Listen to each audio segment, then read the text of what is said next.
everyone.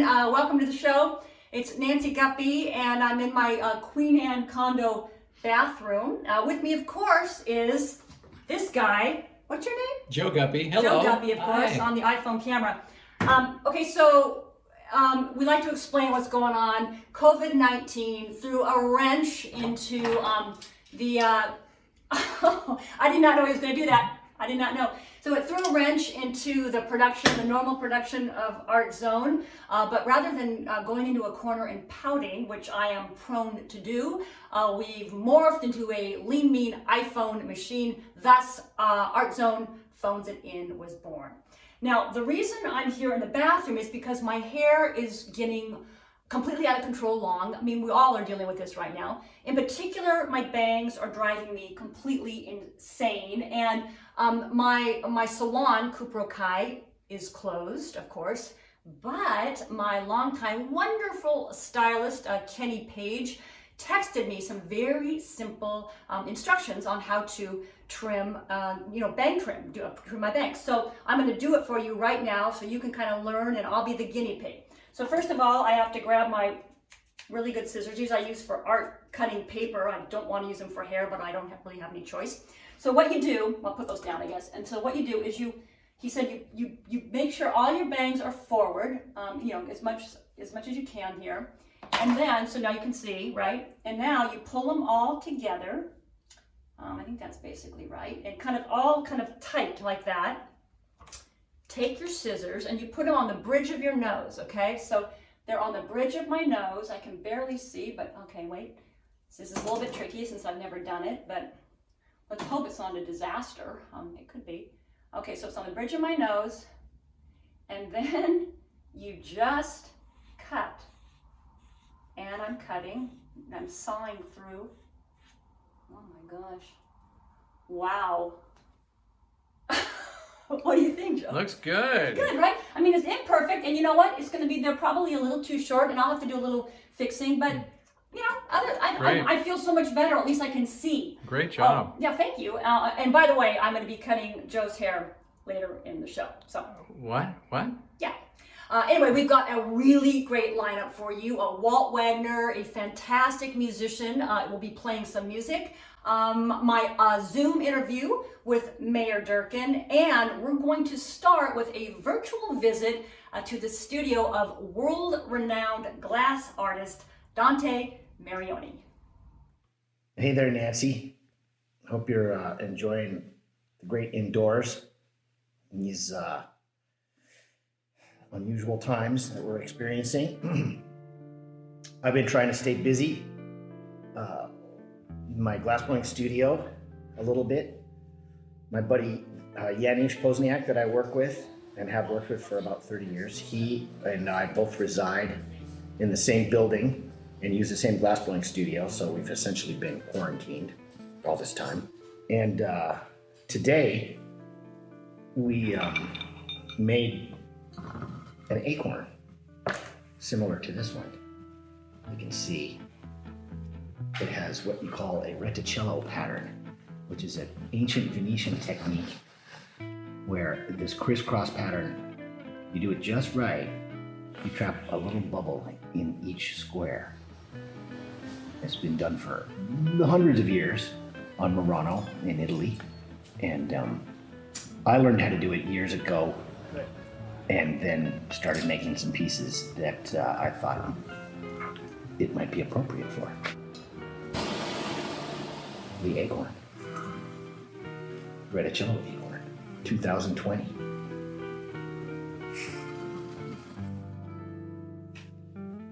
Hope you're well. Go wash your hands. Learn more about Dante and his spectacular work on his website, dantemarioni.com. Hey, I meant to show you how much hair I cut off. I mean, that's a lot. No, nobody cares. Yeah, you're right.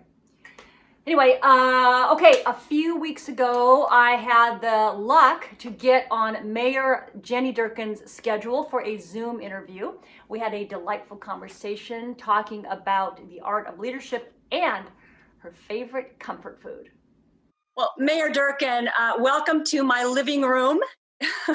Welcome to my study. Oh, it's a lovely study, and thank you so much for your time. I really, really appreciate it. Well, let's talk about the art of leadership. I've been wanting to talk to you about this. Clearly, in this time of COVID-19, leadership has never been more important. How would you describe artful leadership?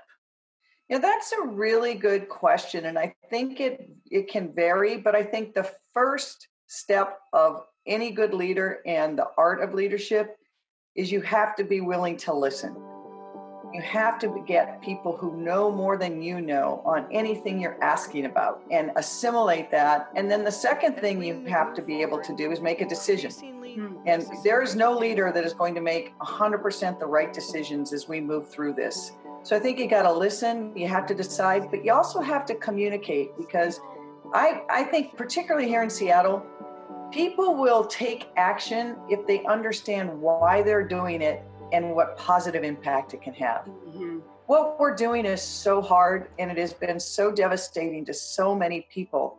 But yet to see people rise through that and do things that are on an individual level so courageous, it makes me feel as an elected leader, I have an obligation to honor that kind of courage and sacrifice.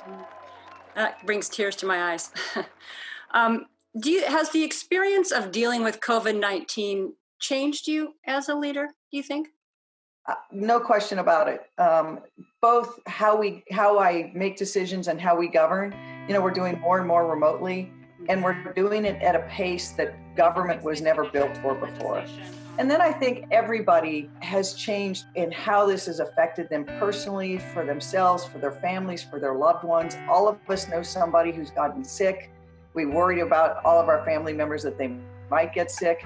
And so the real life impacts of every decision could be overwhelming if you let them be, because they're such a scale, such a scope, that you can't really be prepared for them. You just have to move through them, make the best decisions you can, and keep listening. Mm-hmm, mm-hmm. So that segues perfectly to my next question for you. As mayor, you have to exude a calm and steady presence, which you do, which we all appreciate. But of course, there's the non-mayor side of Jenny Durkan. So I'm wondering how you are dealing with with this emotionally and mentally, kind of more on that. I don't mean that you're not a human. I mean, you know what I mean? As a mayor, of course, you're a human, but kind of more in that kind of personal way.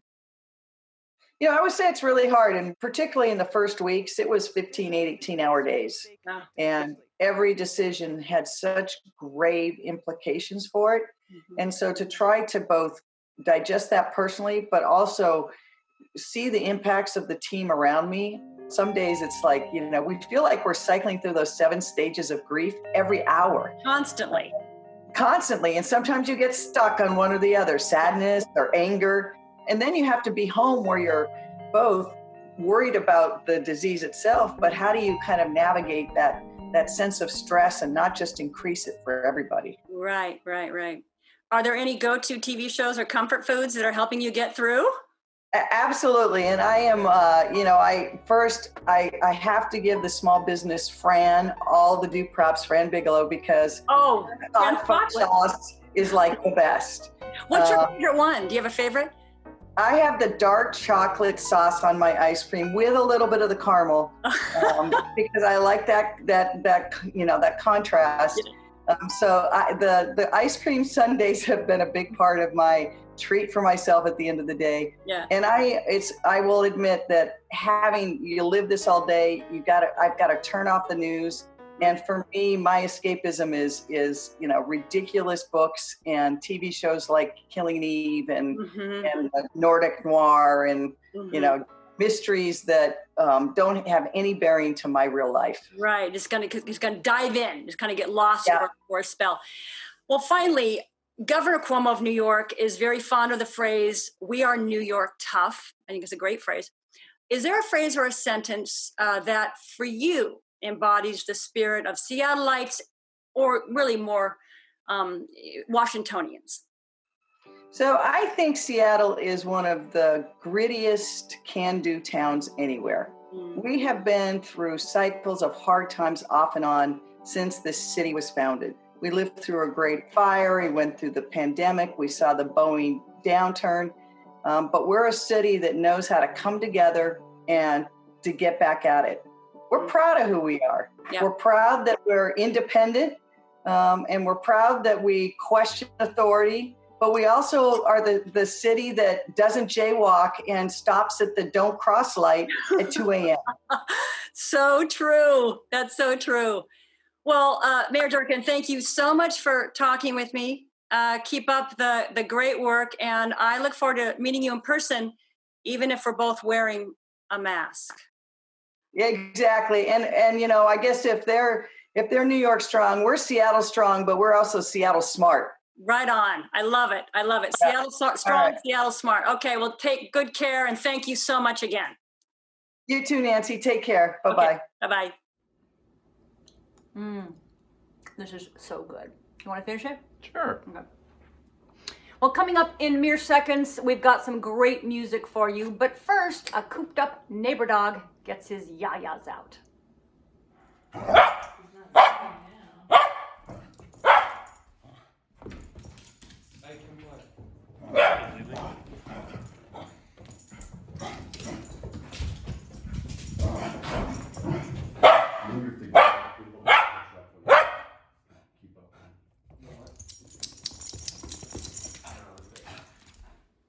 Nice camera work, Ike. All right, pianist Walt Wagner is a Seattle institution with a global reputation. And when I asked Walt if he would play for us, he graciously sent in this wonderful original tune. Nancy, hi, it's Walt Wagner. One good thing that's happened to me during this social distancing time is I get to be on your show. It's a real honor for me to send you a tune from my studio, which is where I'm spending most of my time these days. This is a tune I wrote called Spellbound.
Oh man, he is so good.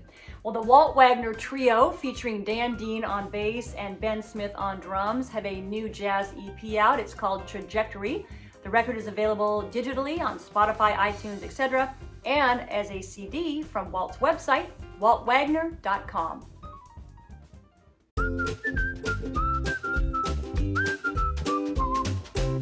Hey you.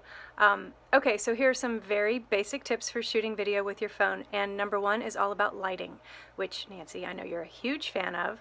So avoid standing with your light source behind you or directly above you. It puts a big shadow on your face. And instead, if you can stand with your light source in front of you, then we can see your face. Secondly, by holding your phone horizontally and shooting in landscape mode, you'll get a higher resolution video. And lastly, using a tripod for your phone can be a nice way to mix up your shots, free up your hands. They're like $10 or $20 online, and while we're all social distancing, might be a good thing to have around. Okay, that's it. Take care. Bye. Thanks, Rosemary. Those are great tips. Now we've got two opportunities for artists. Now first, as we visually stroll amongst a few iconic Seattle murals, I want to tell you about Plymouth Housing's call to artists for the creation of a 1,600 square foot mural at the location of their new building at 2nd and Mercer on Lower Queen Anne. Artists are asked to submit a statement of interest by June 3rd. The winner will be named in the fall, and the mural is scheduled to be finished and installed in the spring of 2021. More information is at this really long website. Here it comes.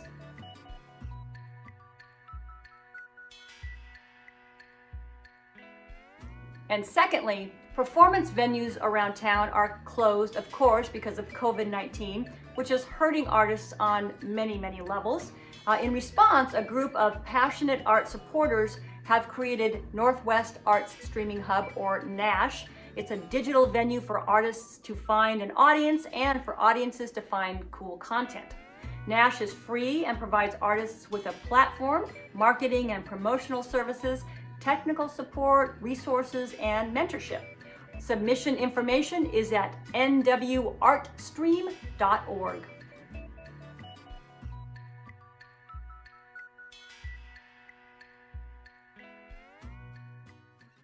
And that is it. Thanks so much for stopping by. And art really is the great connector, so let's keep hanging out. And now it's time to cut Joe's hair. Okay, so why don't you take your glasses off? Yeah, sure. Okay, here we go. You sure you know what you're doing up there? Oh, sure. Kenny gave me, instructions on how to cut, so. Those were like just for the bangs? Oh, for goodness sakes, hair is hair. How hard can it be? Don't be a baby. This is going well. Yeah, Look, see? yeah, I see the hair coming down.